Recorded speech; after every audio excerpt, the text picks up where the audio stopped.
How do you write a bestseller? That was Land Rover's problem when it came to creating the second generation version of its runaway success story, the Range Rover Evoque, a car that now accounts for a third of the brand's total sales. It's a fashionable yet capable proposition that has fundamentally changed the premium mid-sized SUV market, and rivals now have to contend with an evolved version that features a more efficient range of diesel and petrol engines, including electrified and mild hybrid technology. Plus, there's smarter styling, superb ride quality, extra off-road ability, and more interior space thanks to an all-new PTA platform. As a result, if you want an SUV of this kind, this one's still a pretty complete proposition.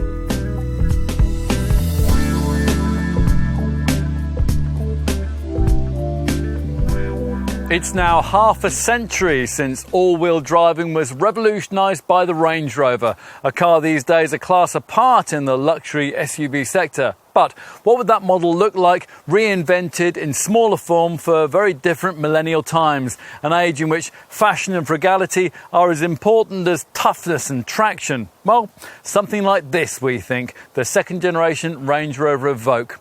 This L551 series car might not look too much of a design departure, but it sets out to be just as revolutionary as the original model. Back in 2011, the launch of the very first Evoque represented a watershed moment for the Land Rover brand, every bit as important as the arrival of the original Range Rover in 1970, the Discovery in 89 and the Freelander in 97. To survive, the marque knew that it had to reach the younger buyers, fueling the spectacular rising sales of crossovers and small SUVs. That meant the need for a fresh, very different compact model that would reflect a radical change in design, hence the futuristic LRX concept car from which the Evoque was developed before being launched to a rapturous reception. That first L538 series model accumulated 217 global awards in its 8-year production life, and 772,000 were sold in 116 countries. The UK accounted for around 20% of sales, and importantly for the brand, more than 60% of customers had never owned any Land Rover product before. More recently, though, the picture's not looked so rosy for the Solihull maker. The company's been wrong-footed in the dash away from diesel, and now it faces increasing SUV competition from every part of the industry.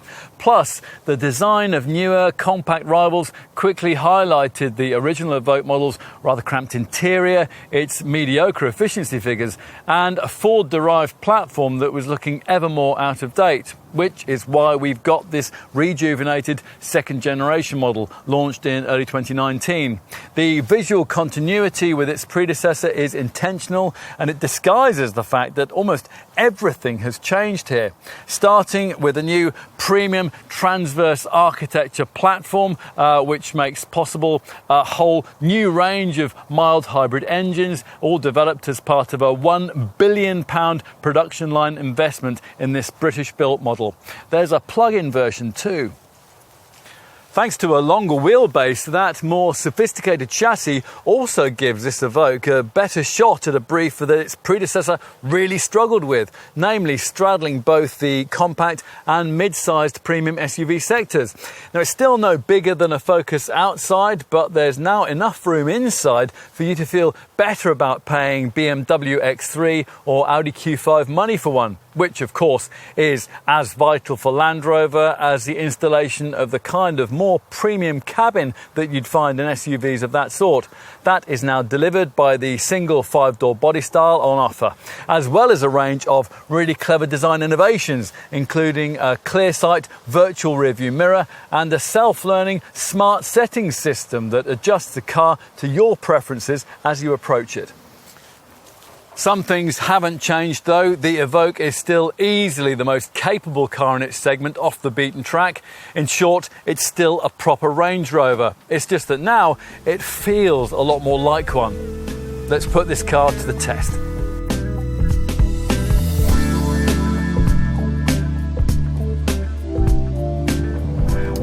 Today's Evoque is a rather different thing to the original. Back in 2011, when it was also available in three-door coupe form, Land Rover wanted us to believe that this model could be part hot hatch and part SUV. It quickly evolved, though, into arguably what it should have been in the first place, a Range Rover shrunk into a more compact form for fashionable urban mobility. This positioning worked well for the original L538 Series Mark I model, or at least it did until the diesel market shrunk alarmingly.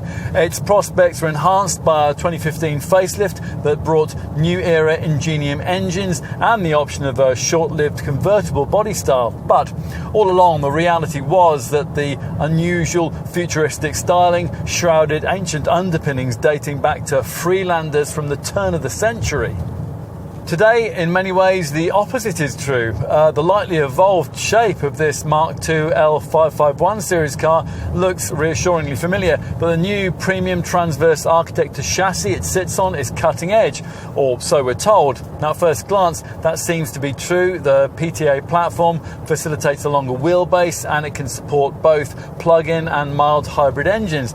On the other hand, though, in this day and age, you would have expected it would have been able to take a full electric powertrain, it can't, and incorporate the weight-saving aluminium technology which is used in larger Range Rovers that JLR's also been offering in a more compact SUV since it launched the Jaguar F-Pace in 2016. Instead, this Evoque sits on heavy steel beams and has to lug around the kind of curb weight that you'd expect from a much larger model of this sort. In upper spec models, it's close to 2 tons. You could very reasonably point out that the premium compact SUVs this car must primarily compete against are also fundamentally fashioned from steel, but in, say, a Volvo XC40, a BMW X1 or an Audi Q3, that doesn't matter so much because off tarmac they don't need to be able to tackle anything more arduous than a light forest track. To be credibly true to its brand, the Evoque has to be more capable than that on rougher terrain, which partly, but not completely, accounts for a weight penalty over its rivals that can in some cases be 300 kilos or more. Now that certainly doesn't help its efficiency prospects. We're going to get to that later in the film. And in terms of drive dynamics, it also takes this car about as far away from that original hot hatch SUV concept as it's possible to get. Even in its fastest forms, there's nothing particularly sporty about the handling and feel of this model. But in many ways, that's fine. JLR has the Jaguar E-Pace, another rather portly compact SUV for customers wanting a sharper feeling posh small crossover, and the solid structure's hefty feel rather fits with this Evoque's evolved maturity into more of a fully fledged Range Rover product. As part of that, the development team did an awful lot of work on ride quality, borrowing the integral link rear suspension from the larger Velar and mating it with the vibration-killing hydroelastic bushes used on a fully sized Range Rover, and it's paid off magnificently. Nothing else in this class cruises over the bumps as well as an Evoque. It's a major selling point. The steering is well weighted and refinement's better too, thanks in part to a 13% improvement in the body shell's torsional rigidity, although if rapid progress is called for, you won't always be able to appreciate that fully because the engines need to be worked hard to shift all that metalwork. Virtually all the units on offer use the currently fashionable mild hybrid technology, and that's similar to the sort of thing that you find in Mercedes and Audi models to recover braking energy, which is then stored in a lithium-ion battery beneath the rear seat for use during low-speed driving and also to boost performance when you're accelerating. These part-electrified engines are all developments of the previous model's 2-litre Ingenium series units with horsepower outputs referenced by their name designations. In fact, the entry-level front-driven manual D150 diesel variant has pretty much exactly the same conventional power plant used in the previous generation version of this car. Rest to 62 miles an hour takes 10.5 seconds en route to 125 mph, but few customers will choose that model, probably not so much because it lacks mild hybrid tech, but more because it can't be had with the automatic transmission that most will want. In fact, you can't have any front-driven Evoque with an auto gearbox, which seems something of an oversight on Land Rover's apart, given the way that kind of combination is so popular with obvious rivals. For a self-shifter, you'll need an all-wheel drive part electrified Evoque. In fact, you have to have the provided ZF 9-speed auto on every other model in the range. The mainstream diesel lineup is propped up by a mild hybrid all-wheel drive version of the D150, but we can't imagine why you'd ever choose it, given that frankly inconsequential premium gets you the same engine in D180 form, getting you to 62 miles an hour, nearly 2 seconds quicker. The quoted figure is 9.3 seconds en route to 127 miles an hour. There's much more pulling power too. 430 newton meters plays 380, though the 2-ton maximum towing weight remains the same. Here we're trying the same unit in its flagship D240 state of tune, which really would make a good tow car with 500 newton meters of grunt. The performance stats are 7.7 seconds and 140 miles an hour.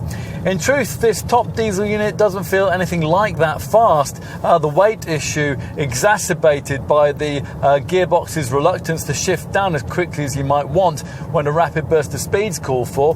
The extent to which you feel this is surprising, given that one of the benefits of the mild hybrid tech is supposed to be the way that it can provide a little electric boost from low revs to torque fill while you're waiting for the turbo to spool up, so helping acceleration from low speeds.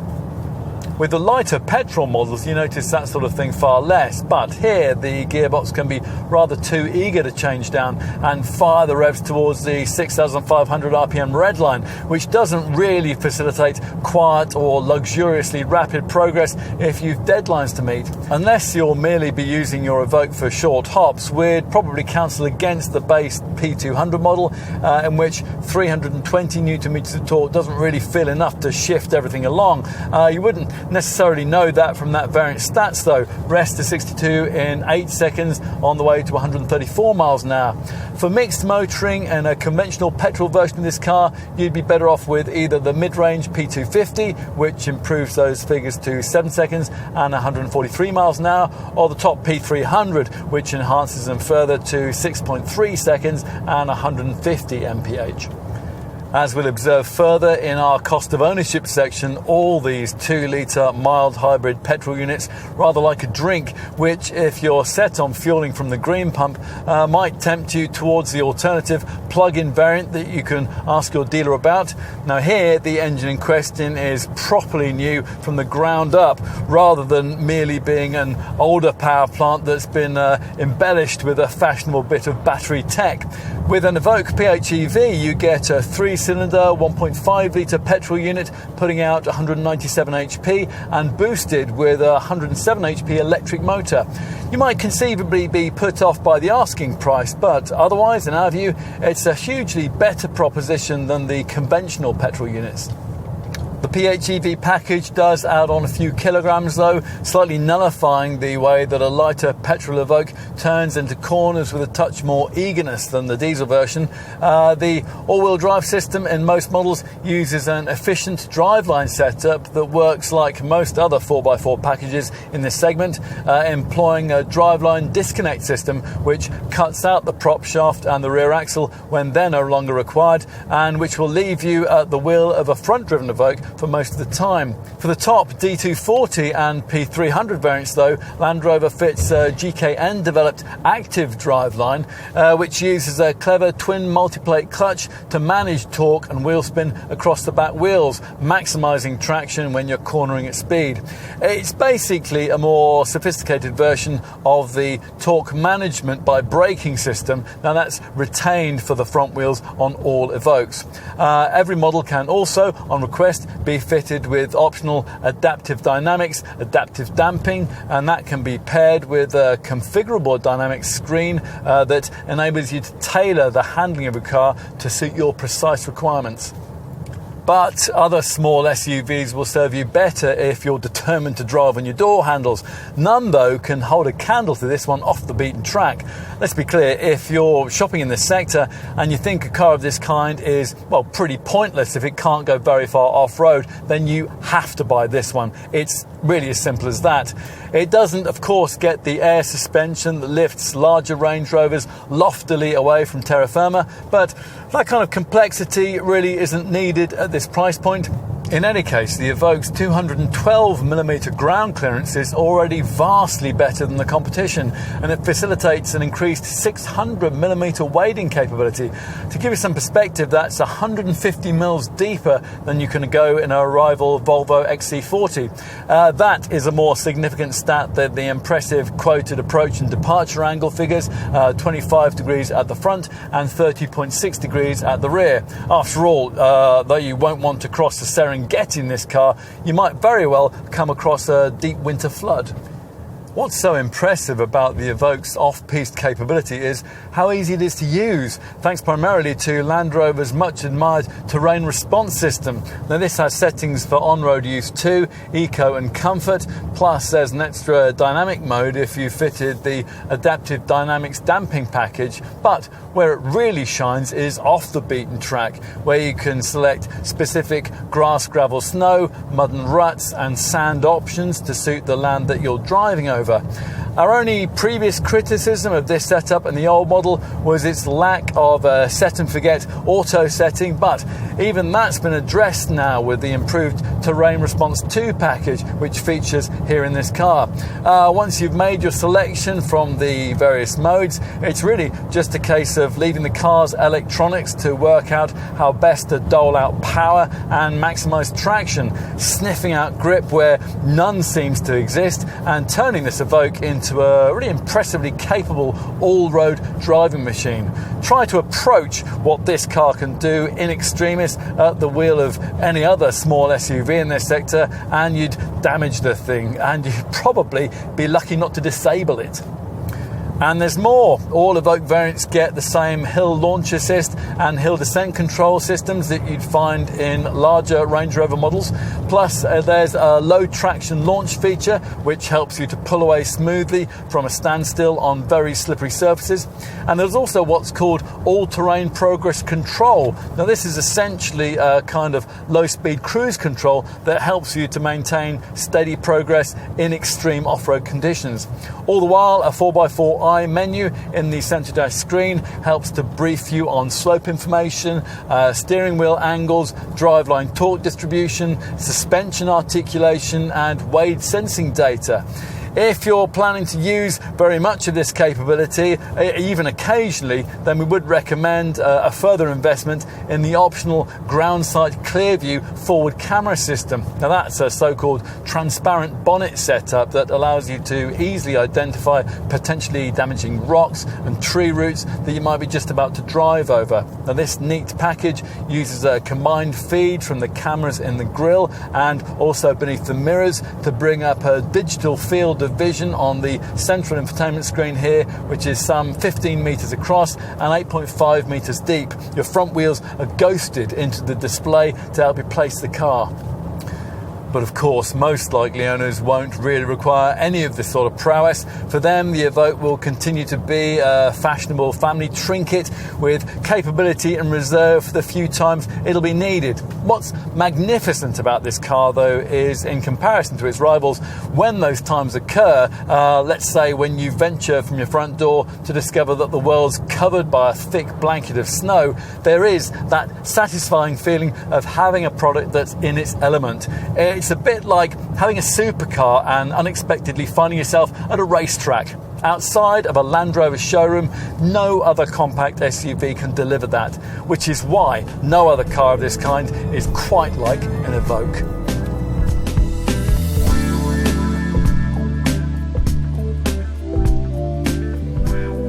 You don't change a winning formula. The way the original Evoque looked was the major reason why so many people bought it.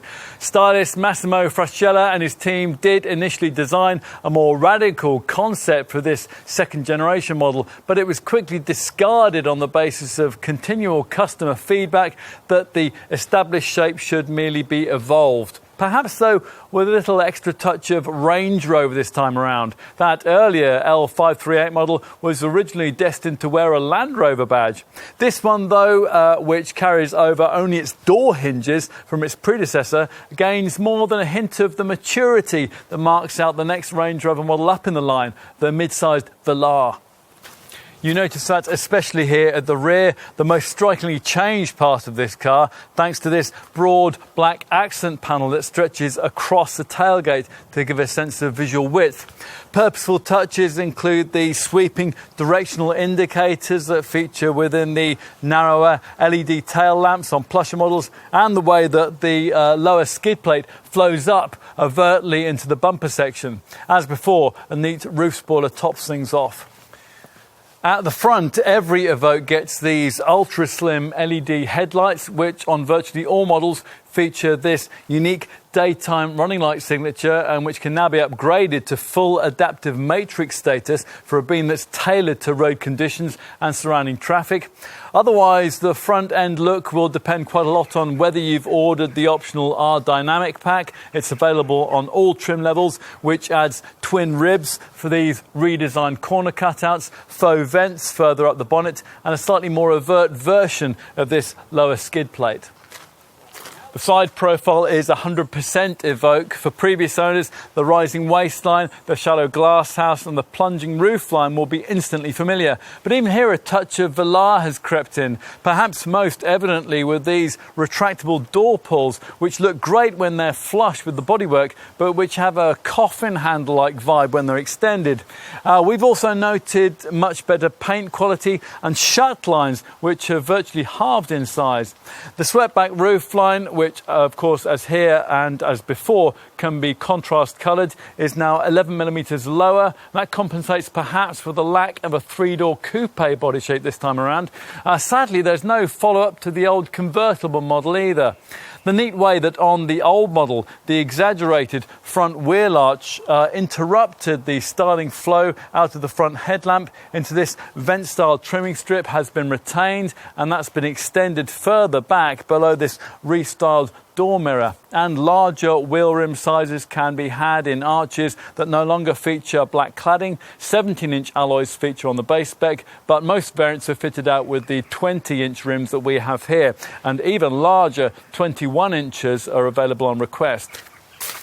What's more significant, though, is what you can't see. Now, Land Rover is keen to talk about this Mark II model's premium transverse architecture platform that makes possible the installation of its fresh, mild hybrid engine range.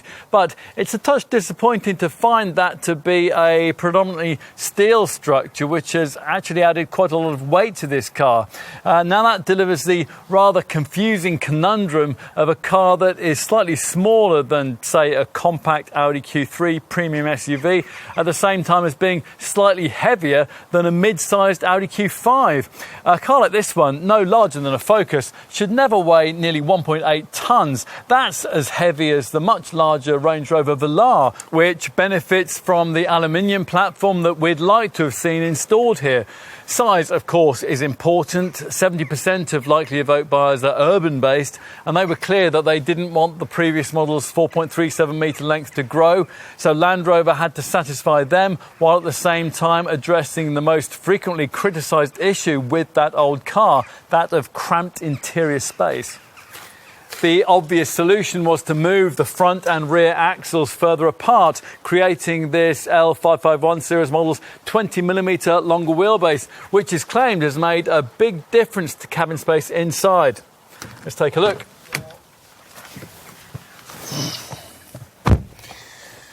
Well, what a change. There were lots of things you could say about the original model's interior, but one thing was always certain: it never made you feel like you were in a fully fledged Range Rover. This cabin does. Now, if you come to this car seeking differentiation from the original, This is where you're going to find it. Once cramped and blandly trimmed, this lighter, larger, smarter cabin can now better justify the premium prices that Land Rover wants to charge. You sit lower than you would do in a larger Range Rover model, of course. There is a higher window line and you can't see as much of the bonnet, but the view out is still a little more commanding than it is with obvious rivals, as the higher ride height led us to expect it would be.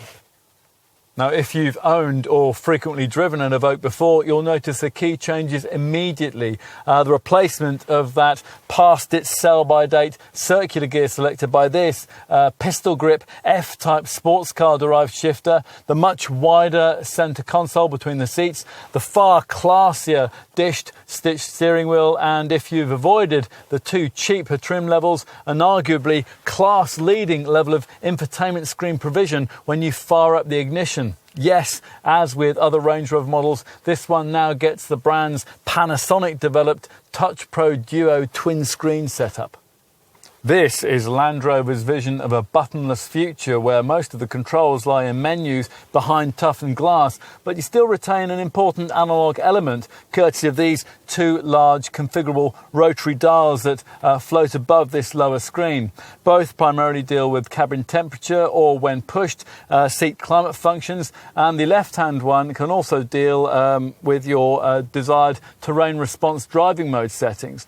In between, there's a proper volume dial, so you don't have to stab away at a touchscreen or at a steering wheel button to change the audio output.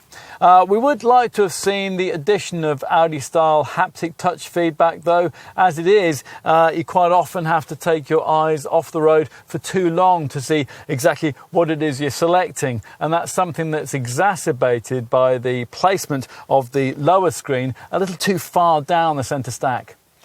In most other respects, though, these screens work beautifully, offering you the ability to better configure the functions that you want to prioritise. For example, it's perfectly possible for the driver to view a navigation map on the upper display whilst your passenger adjusts media settings on the one below. Now, you simply can't do that with the single monitor that rivals offer.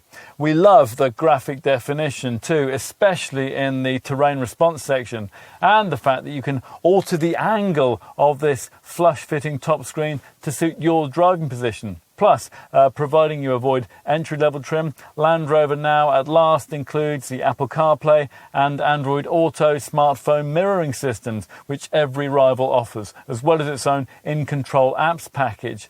Lots of screen options then, so many in fact that you'd probably need an evening or two with the manual to really get your head around all the various screen choices. Anything the Touch Pro Duo setup can't tell you will almost certainly be covered off by the instruments that you view through this imposing four-spoke thin-rimmed wheel, above which you can also have an optional head-up display projecting key commands onto the bottom of the windscreen.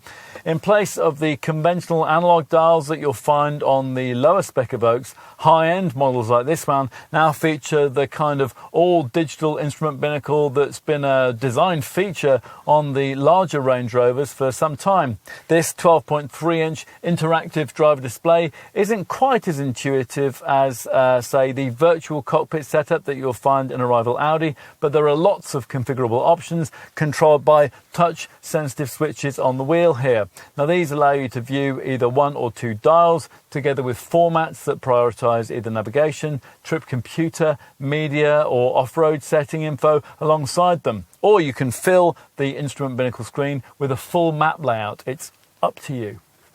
As for cabin quality, well, hidden cheaper plastics are in evidence if you really search for them, but broadly what's on offer here gets close to meeting the high standard set by a fully fledged plutocrat Range Rover, which is praise indeed. Slender air vents fit with the minimalistic ambiance, and these individual armrests are a nice touch, though it is a pity that they can't be adjusted for height. The seats are good too, heated across the range, but unfortunately lacking lumbar support unless you stretch to a pair with 14-way electric adjustment. On the subject of seats, the brand thinks that many buyers will want to choose between various sustainable upholstery finishes with the eucalyptus textile and ultra fabrics faux leather combination likely to be the most popular. As an alternative though, you might prefer what's fitted here, a premium textile mix developed with fashionable European upholstery specialist Kvadrat and blended with Dynamica suede cloth that's fashioned from 53 recycled bottles worth of plastic per Evoque. You might feel rather guilty about specifying ordinary leather after considering that, but it is there if you want it. What else? Well, there's not much wrong with the general ergonomics, although the narrow rear window and the slim glass house do slightly limit rearward vision, and they make essential the standard rear parking sensors and the rear view camera. Neither of those features will help much with rear vision at ordinary road speeds, of course, but for a little extra, Land Rover can sell you a feature that does. So let's say that you're carrying bulky luggage or lanky passengers which obscure your view back. Now with this clear sight feature fitted to the rear view mirror, you can simply click the mirror surface into a roof camera-fed widescreen view of the road behind. Equally neat is another option, and that's the ground sight clear view forward camera system, and that uses cameras below the front bumper to show an image of what's underneath the front end of the car on the upper central Touch Pro screen. That's very handy when you're off-roading or when you're parking in tight spaces. Interior stowage space, previously an issue for Evoque buyers, has been much improved with this second generation model. Land Rover has at last made it possible to get a properly sized 1.5 litre bottle of water into the door bins, and the 4.5 litre central cubby between the seats is much bigger than before, incorporating a micro SIM slot, a 12-volt port and twin USBs, 2 of 6 that can be scattered around the cabin. Now this storage area sits just behind a shallow tray which lifts away to reveal a couple of cup holders, while further forward there's a hidden area behind the centre stack that's large enough to take a tablet with narrow pen slots on either side. The glove box, which incorporates a pen clip, is also decently sized. There's an overhead compartment for your sunglasses, and there are ticket clips here on the sun visors. Time to take a seat in the rear. Now, as you expect, thanks to the 20mm wheelbase increase we referenced earlier, this second generation Evoque is now easier for rear seat passengers to get into, and it's more accommodating for parents strapping in their offspring. Of course, it is what it is. No matter how much you extend the length between the axles of a car like this, there's only so much legroom that you're going to be able to create. And the Evoque's cause here isn't helped by the lack of the kind of slide and recline function for this rear bench that you'd get in a rival Audi Q3 or a BMW X1 model, and also on much smaller SUVs actually. Still, this Land Rover now makes better use of the room it has. It's now easier to slide your feet under the front chairs, and there's 20mm more knee room, and that's helped by these scalloped out seat backs. As a result, one 6-foot adult could sit behind another reasonably easily. Despite the lower exterior roof height, headroom's not bad either, even with this huge panoramic glass top fitted. As usual with a car in this class, 3 adults sat back here are going to need to be on friendly terms, but the centre occupant's cause will be helped by a notably low centre transmission tunnel, above which are twin vents and a 12-volt socket.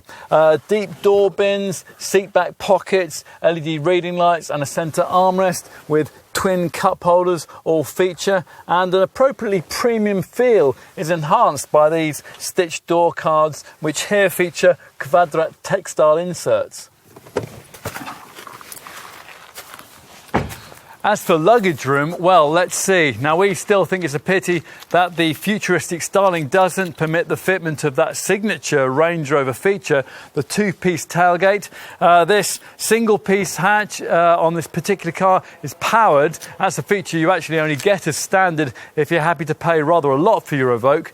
Gesture activation is, of course, optional. The luggage area, once it's revealed, is 10% larger than before. Land Rover quotes a figure of 591 litres. That is misleading because instead of being based around the usual floor to parcel shelf measurement, that references floor to ceiling dimensions. So it's probably more relevant to tell you that golf clubs now fit in sideways, as will a couple of suitcases stored lengthwise alongside each other. In total, 5 carry-on cases can be accommodated, which isn't bad, but it is a bit less than you'd fit into a rival BMW X1 or Volvo XC40, and it's way less than you'd be able to cram into the mid-sized BMW X3 and Volvo XC60 SUVs that much of the Evoque range is priced against.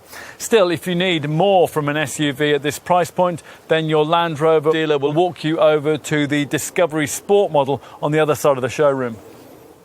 Is the space on offer really usable? Well, the wider opening certainly helps. A folded pram apparently now goes in much more easily, despite the increased size of the fuel tank.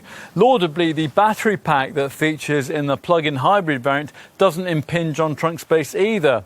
The absence of an adjustable height boot floor is a bit disappointing, but lots of small SUVs lack that. This one's cargo base folds back to reveal a usefully compartmentalised lower area, but provision for that is only possible because the brand continues with its disappointing policy of not equipping Evoque models as standard with any kind of spare wheel, just one of those irritating tyre repair kits which ought to not be acceptable in such a capable off-roader. In terms of further trunk area practicality, you get this netted area on the right, and Land Rover hasn't forgotten to include a 12-volt socket. It's here on the left. Plus there are bag hooks on either side and 4 silver tie-down points. If you need room for long, narrow items like skis, you'll be pleased to find that the rear bench now has a centre folding panel as part of a 40-20-40 split. Longer activity equipment can't be accommodated inside due to the lack of a fold-forward front seat back option, but if you push everything flat, a usefully large area is revealed, which Land Rover rates at 1,383 litres in size.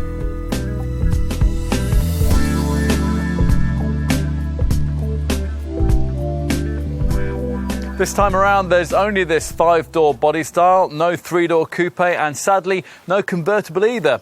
Prices have risen, of course, and a little more than you might think from a casual glance. Although, in theory, it is possible to buy yourself an Evoque for around £32,000, in practice, hardly anyone ever will. That sum only gets you the entry-level, base-spec manual transmission D150 diesel variant, which lacks all-wheel drive and the latest mild hybrid engineering. And that's a version that we think very few potential customers will want to consider. For the majority of typical buyers, the real entry point to the range will lie with the all-wheel drive, automatic, mild hybrid models that from launch came with prices starting in the £35,000 to £36,000 bracket. Either the D150 150 HP diesel, or for £860 more, the alternative P200 200 HP petrol derivative. Those figures, of course, only get you base trim. The vast majority of Evoque buyers pay more for the S, SE, or as in this case, HSE grades, and you have to stretch at least as far as SE to get the more sophisticated Touch Pro Duo twin-screen interior that you'll probably have admired in the showroom, which actually means a starting spend likely to be in the £42,000 to £45,000 bracket, depending on engine choice. But of course, an Evoque could cost you a lot more than that, especially if it's at least to some extent bespoke to your preferences and you've made a possibly expensive foray into the options list. And of course, a more powerful engine will add significantly to the price too. The strongest seller is the mid-range D180 diesel. We've gone further here with the D240 diesel. Plus, there are gutsier P250 and P300 petrol versions too.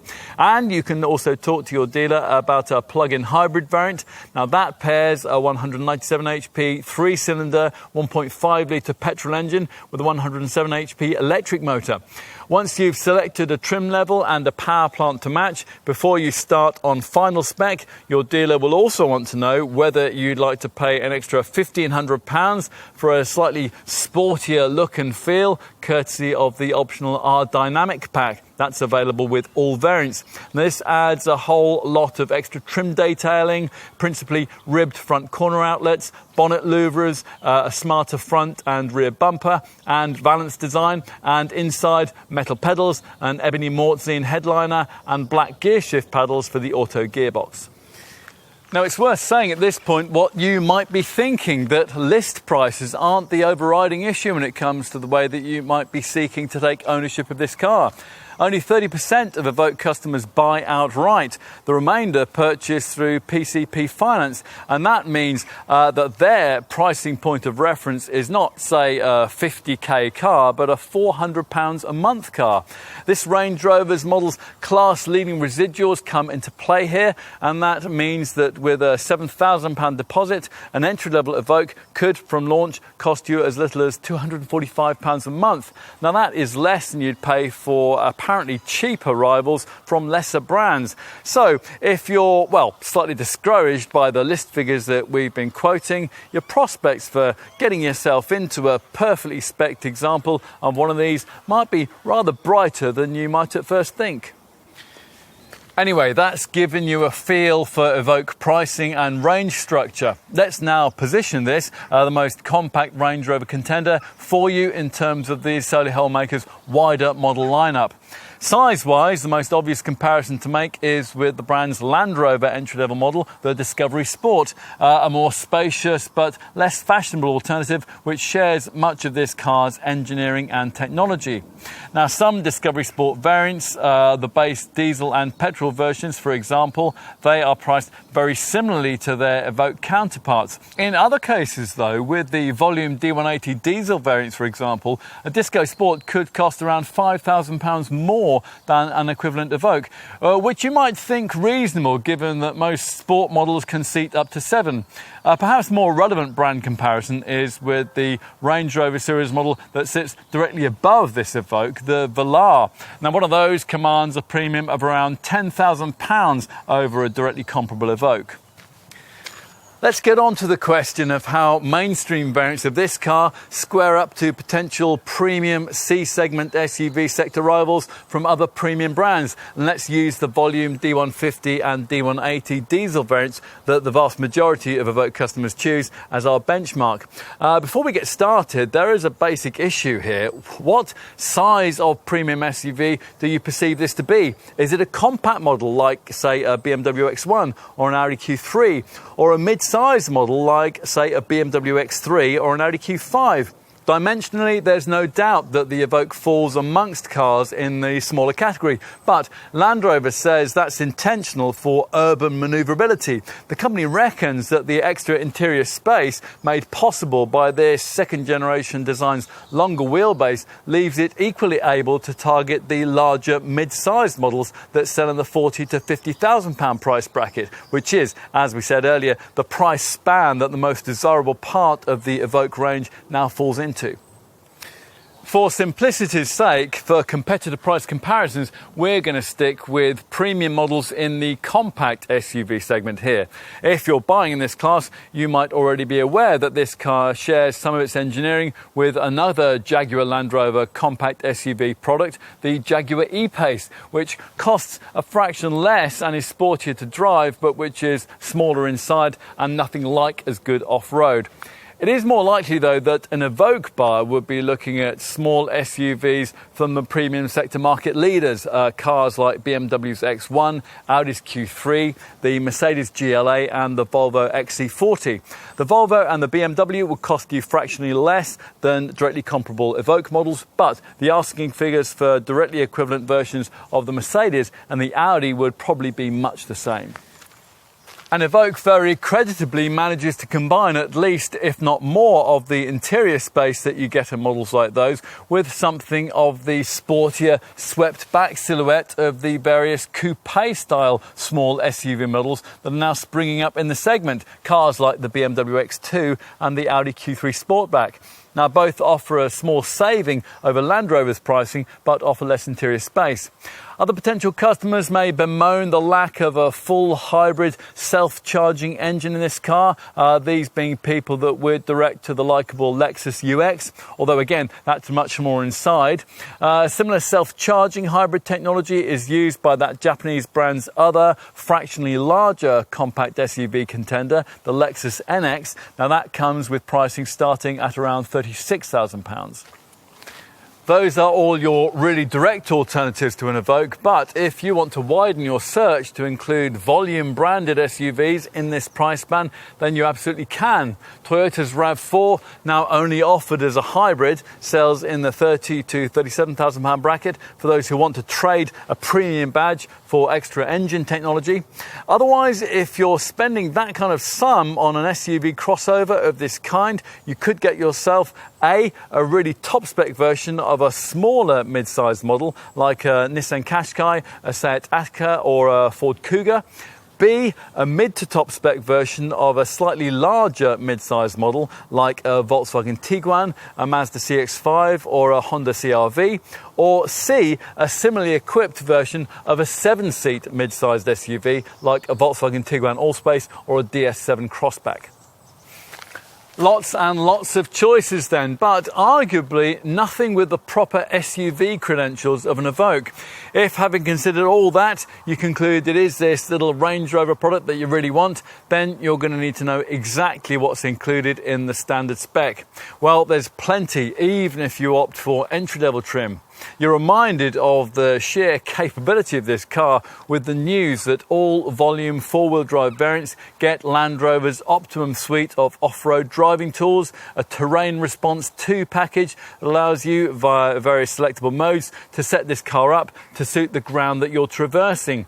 Plus there's a low traction launch setup, there's hill launch assist, there's hill descent control and all-terrain progress control. That's kind of off-road cruise control. Given the off-piste capability that all that creates, it is a little disappointing though to find that you have to pay extra for a space-saver spare wheel.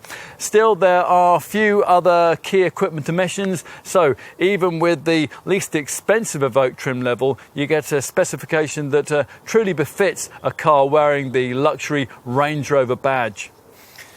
That means 17-inch alloy wheels, full LED headlights, auto headlamps and wipers, all-round parking sensors, a heated windscreen and a volumetric alarm.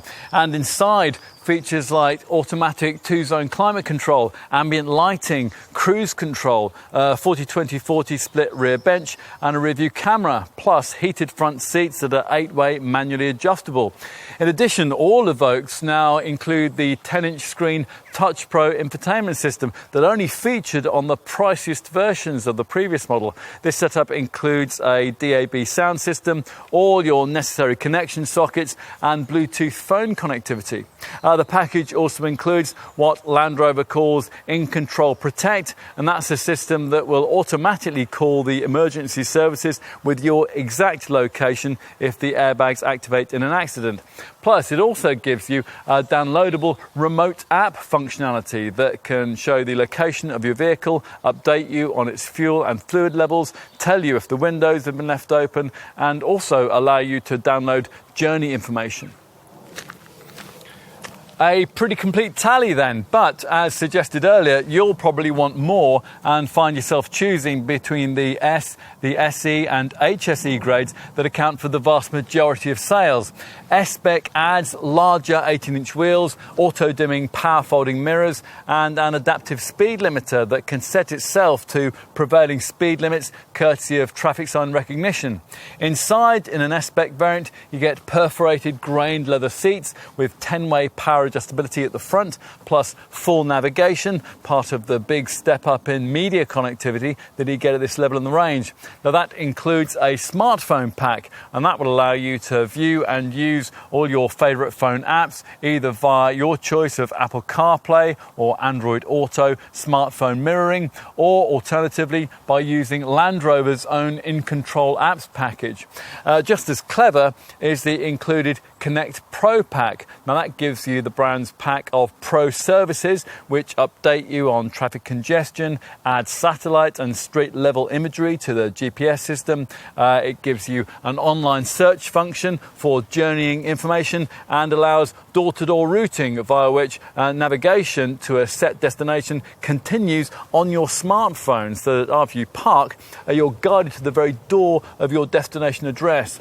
The Connect Pro Pack also allows you to create in your Evoque a mobile Wi-Fi hotspot for up to 8 electronic devices, and it also includes the brand's super clever smart settings system, which uses artificial intelligence algorithms to learn your driving preferences, things like seat positions plus music and climate settings, which adjust themselves as you approach the car.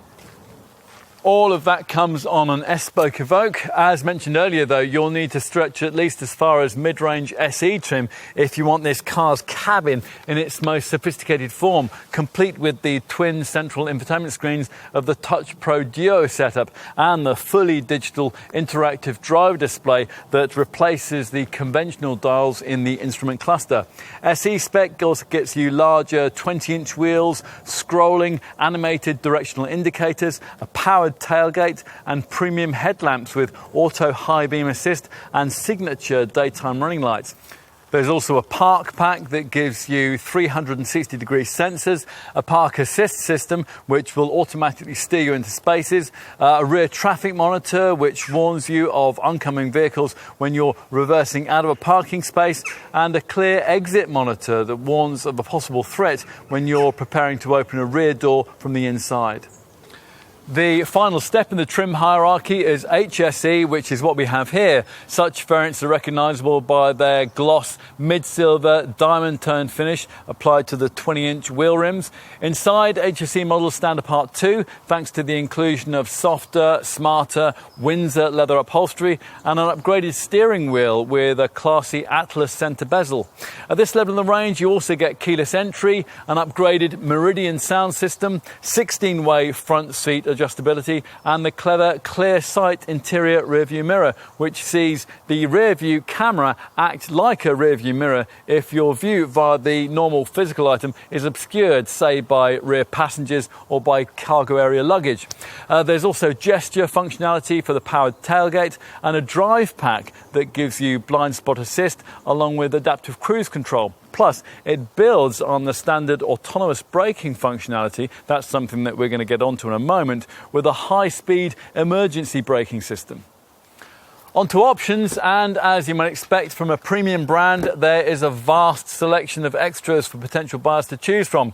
Let's bring a few key ones to your attention. The clear sight virtual rear view mirror we've already mentioned. Now, depending on the way you use your car, you'll either see that as a must-have extra or a needless gadget. The optional ground sight clear view forward camera system, that would probably fall into the same category. It's jolly handy when you're off-roading or parking in tight spaces. Now, if you're into lifestyle activities, then we would also recommend the optional activity key. That's a waterproof, shockproof wristband with an integrated transponder. Now, when you're wearing that, you can lock the key in the car and remove the anxiety of losing it. And when you return from rock climbing or canoeing or biking or whatever it is you do, all you do is hold the wristband near to the boot badge and it opens the tailgate so you can access the ordinary key fob where it'll have been safely stowed away.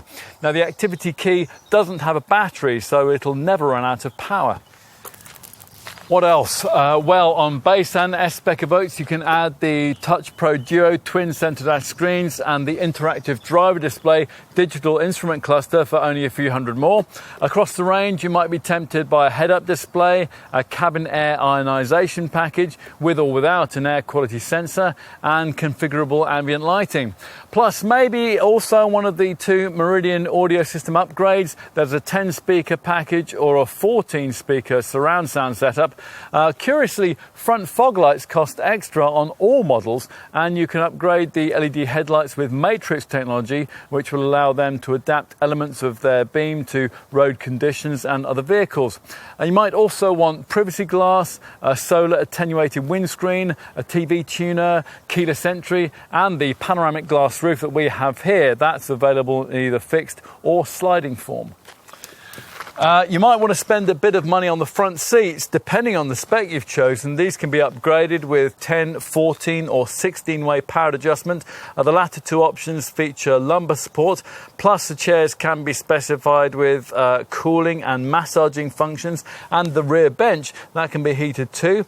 As I mentioned, nearly all models get leather upholstery, but you can upgrade that to softer perforated Windsor leather, or you can swap it out for more eco-friendly, sustainable fabric options, either a eucalyptus textile and ultra fabrics faux leather combination, or as here, a combination of Quadrat textile and Dynamica suede cloth. You could also spend a bit of extra cash on the steering wheel too. You can get it power adjusted and or heated, or you can trim it in a suede cloth and textile finish. As for driving stuff, well, Land Rover's offering its Adaptive Dynamics variable damping system, which allows you to alter suspension feel. This setup uses sensors that analyse body movement 100 times a second and wheel movement 500 times a second, ensuring that the damping should always be perfectly suited for the way you want to drive. It works through the various modes of that terrain response 2 driving mode system we mentioned earlier, and it can, at extra cost, be embellished with a further configurable dynamics mode, which allows you to set up specific personal preferences with regard to throttle, steering and suspension feel. For those who are more interested in off-road dynamics, well, we'd recommend the wade sensing feature, which shows your current fording depth on the centre dash screen. Wade sensing can only be ordered if you've also paid extra for the 360-degree surround view camera system. And beyond that, well, if we were buying, there are a few things that we might want to put aside a little extra budget for. Bear in mind that a Space Saver spare wheel costs extra, so you'll need to budget for that if, in the event of a puncture, you don't want to be stuck by the side of the road with one of those irritating tyre inflation kits.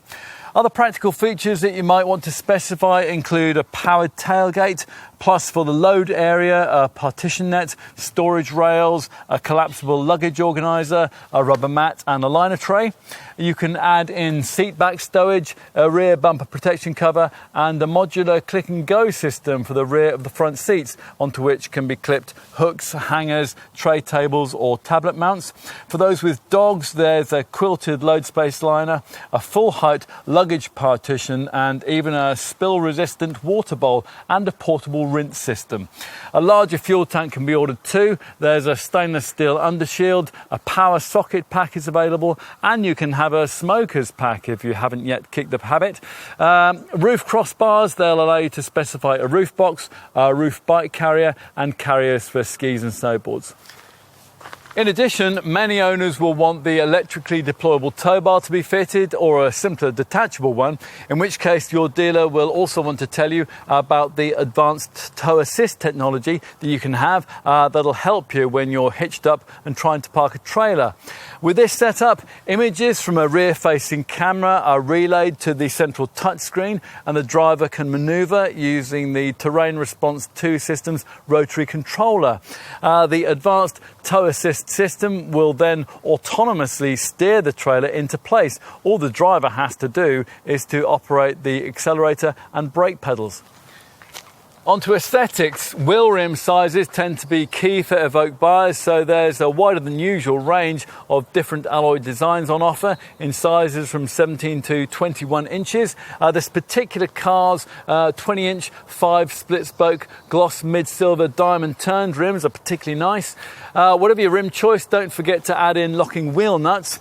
Onto paintwork. Bear in mind, unless you want your Evoque finished in solid Narvik black or Fuji white, you'll have to pay pay extra for one of the metallic finishes. There are 8 shades on offer as part of what Land Rover calls a more grown-up palette, including this car's Kaikoura stone finish. Plus there are 2 further premium metallic hues of Carpathian grey and silicon silver. Both black and silver coloured contrast roof options are available, although of course not if either black or silver is already your primary colour choice. You can have the mirror covers in black, chrome or carbon fibre, and the side vents in Narvik black. For the interior, you could add chromed or illuminated tread plates, ash veneer or aluminium inlays, and an extended leather upgrade that extends leather across the dash and the doors. Here we have a headliner in ebony mortzine, or you can have it trimmed in suede cloth.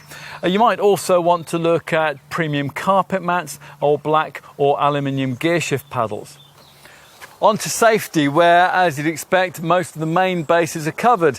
Now, Land Rover hasn't bothered with offering a driver's knee bag, nor do you get the clever pedestrian airbag that's fitted to a Jaguar E-Pace, but twin front, side and curtain airbags are inevitably standard.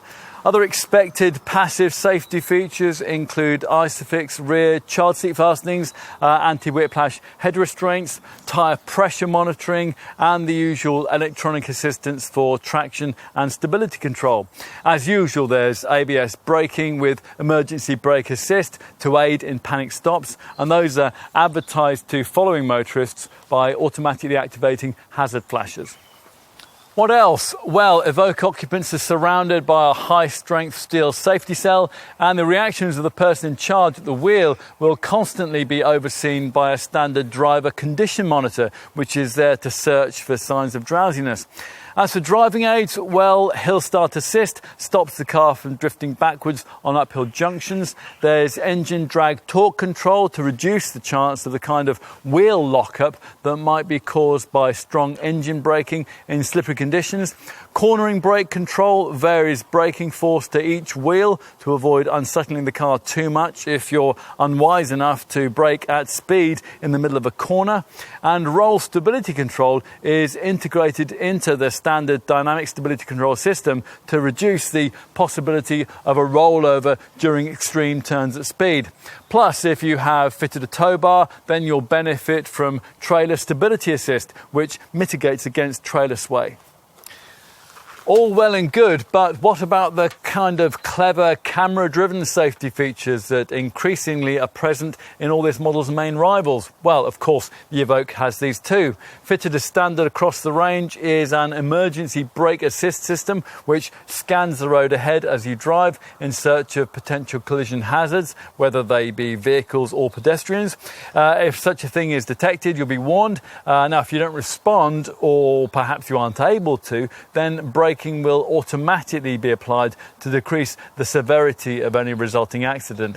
In addition, all Evoque models get a lane keep assist system that'll alert dozy drivers if they're veering out of their lanes on the highway.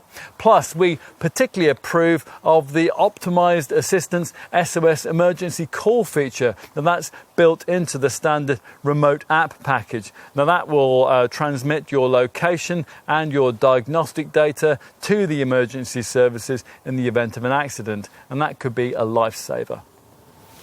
By and large, you can't add other camera safety features as individual options, so what you get on top of the features we've already mentioned will depend on the spec level that you choose. As I mentioned earlier, S-Spec adds traffic sign recognition, while SE Spec adds a clear exit monitor and a rear traffic monitor. HSE adds blind spot assist, high-speed emergency braking, and an adaptive cruise control with Q Assist package. The Q Assist element of that is a feature that you can set in a traffic jam so that the car can handle irritating, very low speed stop-start motoring without driver intervention.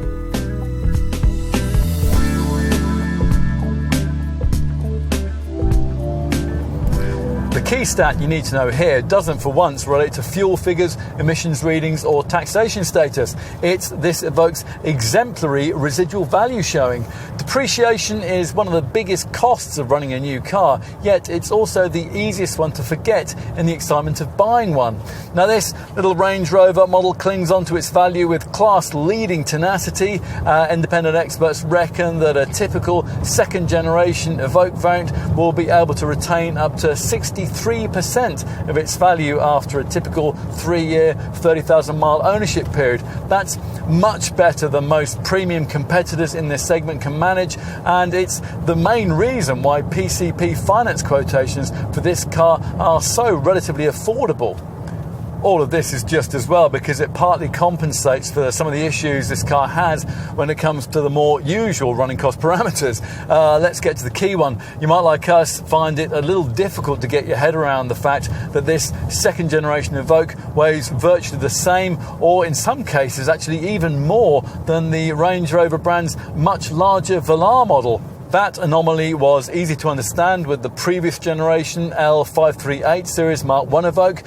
That was saddled with the old Ford-derived D8 steel platform, and that dates back to Freelanders at the turn of the century. This new era L551 Series Mark II model, though, gets a much trumpeted premium transverse architecture platform, and you'd think that would be lighter and much more sophisticated, but it's still fashioned from clumpy old steel. The aluminium underpinnings that undergird larger Range Rovers, while they were deemed too expensive for this one, which is difficult to understand given that the Jaguar Land Rover conglomerate does offer an aluminium chassis in another of its more compact SUVs, the Jaguar F-Pace, and that doesn't cost an awful lot more.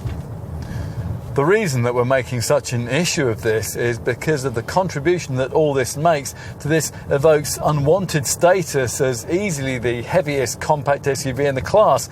Top versions tip the scales at getting on for 2 tons, which is the most direct reason why this model line's fuel and efficiency readings just can't match those of the competition. And that's despite this second generation version's introduction of mild hybrid engine technology that recovers braking energy and then uses it during low-speed driving and to boost performance when you're accelerating. The system enhances the usual stop-start feature by cutting the engine when rolling below 11 miles an hour, saving further fuel, although when you accelerate and the engine cuts back in, it does so with rather a jolt. Overall, Land Rover claims that the mild hybrid tech gives a 6% fuel economy improvement and it cuts CO2 by 8%, but it's not really enough to salvage a really class-competitive set of fuel and CO2 readings. To give you some perspective on that, let's tell you that the D180 diesel Evoque that most customers tend to choose manages up to 41.3 mpg on the WLTP combined cycle and up to 150 grams per kilometre of NEDC rated CO2. To give you some segment perspective, a comparably performing direct rival like BMW's X1 xDrive 18D, which doesn't bother with mild hybrid tech, manages up to 55.4 mpg and up to 122 grams per kilometre. To be fair to Land Rover, the X1, like every other direct rival in this sector, is nothing like as capable off-road as an Evoque. You'll have to decide just how compensatory a factor that is for you.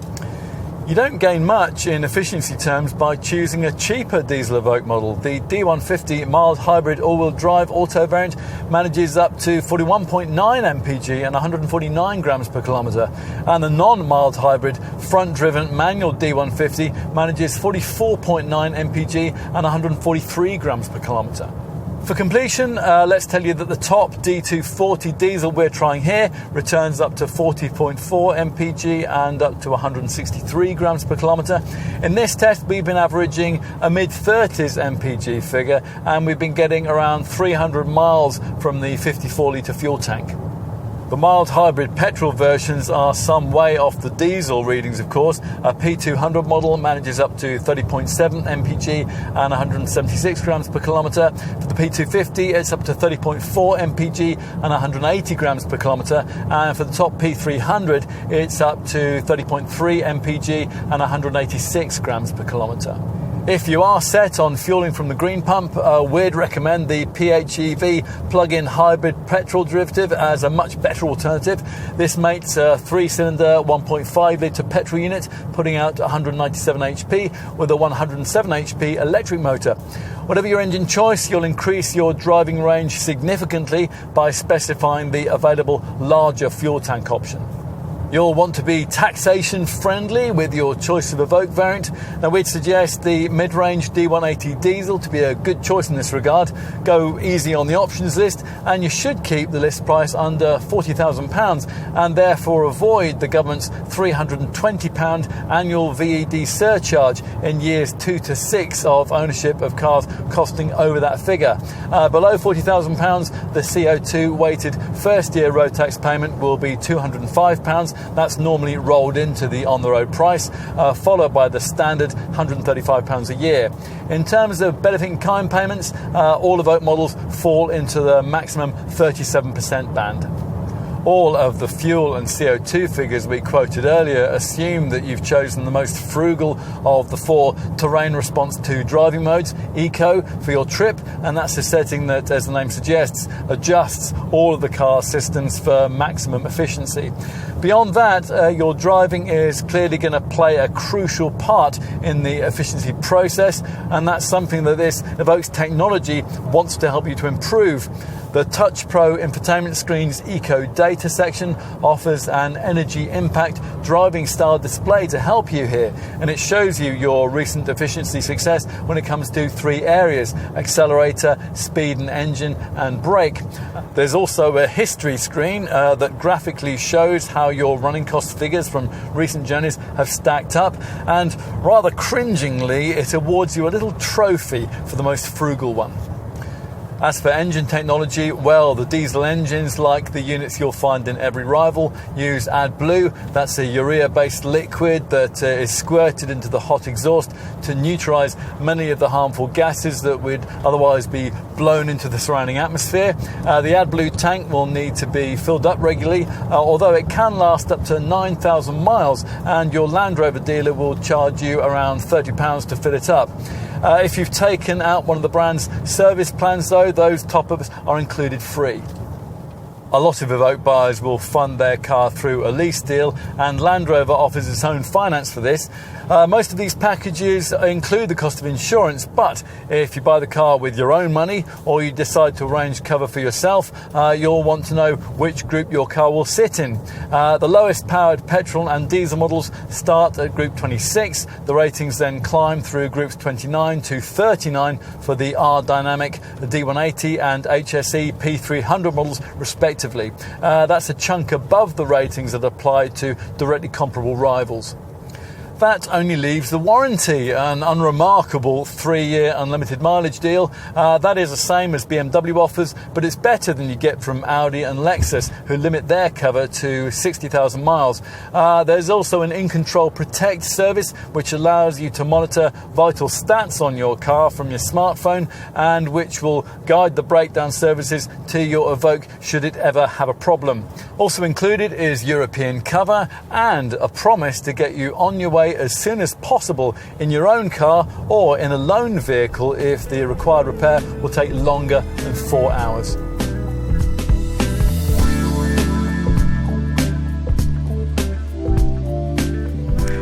We're short of British success stories just at present, but the Evoque model line is one of them.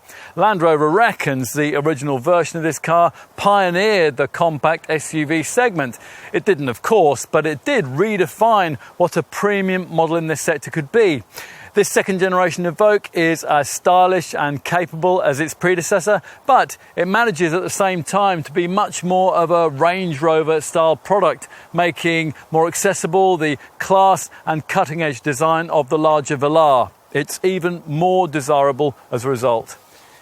It's true that some rivals offer a more engaging tarmac driving experience, but the Evoque's greater emphasis on luxury and comfort is one that we believe most likely buyers will prefer. We think the ride quality is class leading. Now sure, you pay for that, especially if you delve into the extensive options list, but this car's value proposition is strong in terms of its monthly finance figures, and that's thanks to an outstanding set of residual value predictions. Which is just as well, because running cost efficiency isn't a particular strong point by class standards. The new mild hybrid engines are hobbled by this car's rather prodigious curb weight and by an auto gearbox that's too often either sluggish or slightly erratic when you need it to be quick-witted. These issues aren't serious enough to be game changers though, if, as is quite possible, you really like what Land Rover's created here. The lovely cabin, the clever tech, such as the clear sight rearview mirror, and off-road capability that rivals can't even approach. All are compelling reasons why you might want an Evoque. In all these areas, it remains the class of the field. But which field? Can a small, smart SUV priced just like a larger one really make sense if you're not urban-based? Well, the order books suggest that an awful lot of people think it is. Ultimately, what we have here is a welcome step forward in Evoque development. It'll please those who like the original, but it might also charm folk who didn't. Whichever camp you're in, if you need to match style with substance in a small SUV of this sort, it's hard to think of a better place to start your search.